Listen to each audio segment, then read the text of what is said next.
baabuur bas ah oo ay sarnaayeen haween fara badan oo la wada qabo oo soo dalxiisi rabay baa wuxuu ku dhacay webi kadibna dhammaantood way wada dhinteen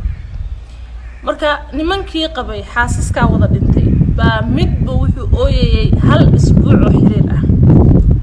hal nina marka oohintiisii waday oo isagu wuxuu ooyayay in ka badan 3 isbuuc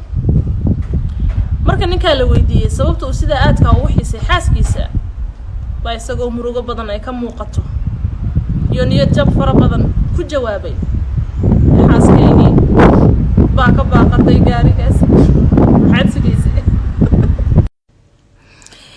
gabdho caaw su'aal baan qabaa adiga iyo ninkaaga murmaayay waad muranteen waad safgaran weydeen murankiinii baa sii weynaaday sodohdaada soo baxday baalar baxti ah way ku dhiibtay hoo bariiska wabay oo waxay ku tiri waliba wiilkayga oo hadlay kama daba hadli kartid bal sheekada dhameystir maxaad sameyn lahayd su'aal baan qabaa maxaad sameyn lahayd qaybteedii labaad xaafad ayaad martay ahaan u aaday kadib sida loo joogay baa waxa la waayay lacag $10 ah